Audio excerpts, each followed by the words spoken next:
Report call केला या सगळ्यामध्ये महत्त्वाचं 9 जण आहेत. सर आता हिंदी सर आम्ही हिंदी मध्ये सुरू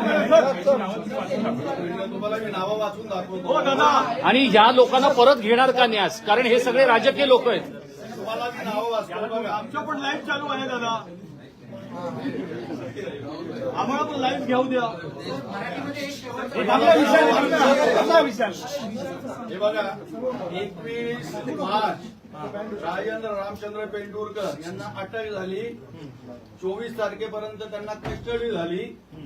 24 तारखेला सेम डेला म्हणजे 24 तारखेनंतर त्यांना न्यायालयीन कस्टडी झाली आणि 27 तारखेला त्यांना जामीन मिळाला. म्हणजे 3 दिवसांनी जेलमध्ये गेल्यानंतर म्हणजे असं नाही फक्त पोलीस कस्टडी नाही तर त्यांना कारागृहात पण पाठवलं गेलं. नंतरचं आहे 22 तारखेला पहिल्या दिवशी एक आरोपी अटक झाला. मग त्यानंतर दुसऱ्या दिवशी अनिल रहाटे 22 तारखेला अटक, 24 तारखेपर्यंत कस्टडी, 24 तारखेला एमसीआर आणि 27 तारखेला जामीन. त्यानंतर अरविंद काडगे 22 ला अटक, 24 ला पोलीस कस्टडी, 24 पर्यंत, 24 ला न्यायालयीन कस्टडी, 27 ला जामीन. त्यानंतर शरद गाडी 22, 24, 24 ला जामीन, 27 ला 24 ला न्यायालयीन कस्टडी, 27 ला जामीन.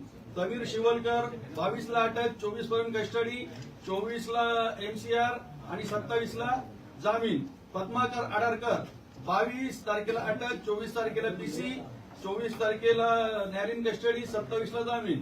अभिषेक बाळकृष्ण मलिक 24 तारखेला अटक, 25 तारखेपर्यंत पोलीस कस्टडी, 24 तारखेला न्यायालयीन कस्टडी, 27 ला जामीन. महेंद्र बाळाराम भाईचे 24 तारखेला अटक, 25 तारखेला पोलीस कस्टडी, 25 तारखेला न्यायालयीन कस्टडी, 27 ला जामीन. आता यातला तुम्हाला एक सांगतो, एक नरेश खाडे नावाचा व्यक्ती आहे. त्याला पोलिसांनी त्याच्यावर गुन्हा दाखल केला. त्याला 27 ला गुन्हा दाखल केला, 28 मार्चला त्याला नोटीस दिली, परंतु तो फरार झाला. हा कर्मचारी फरार झाल्यानंतर त्यांनी 17/6ला अटकपूर्व जामीन घेतला आणि तो सध्या अटकपूर्व जामिनावर आहे. याबाबत आम्ही न्यासाने पोलिसांकडेही विचारणा केली. या आरोपीला अटकपूर्व जामीन त्याचा रद्द करून त्याला तात्काळ अटक करावी आणि त्याच्यावर कारवाई करावी. आणि आमची ही प्रामाणिक मागणी आहे की तुम्ही जसं आम्ही तर लाचलुचपत प्रतिबंध विभागाला पत्र दिले अँटी करप्शनला आणि आम्ही या संदर्भात वरिष्ठांना भेटून नेत्यांना भेटून याबाबत आणखी कडक कारवाई करून चौकशी करून यामध्ये जेवढे दोषी आहेत हे आम्ही तुम्हाला रॅकेट पण सांगितलं मगाशी की टॅक्सीवाल्यापासून फुलवाल्यापासून इथल्या शिपायापासून ते कोण कोण रॅकेटमध्ये होतं. हे रॅकेट जेव्हा उद्ध्वस्त होईल तेव्हा खऱ्या अर्थानं आपण त्या कारवाईला सामोरं गेलो की ती कारवाई आम्ही सक्सेस केली आम्ही म्हणू शकतो.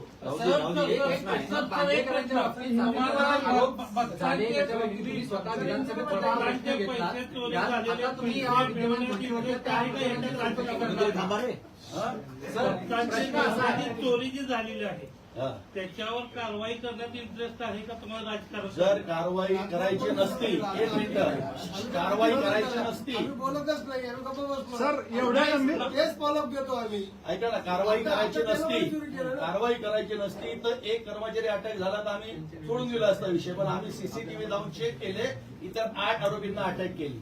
कारवाई करायची, एक मिनिट आहे, कारवाई करायची नसती तर ज्या वक्तांकडनं काही कर्मचाऱ्यांनी जीपीद्वारे पैसे देऊन दर्शन दिले त्या 19 जणांना आम्ही सस्पेंड केले नसते.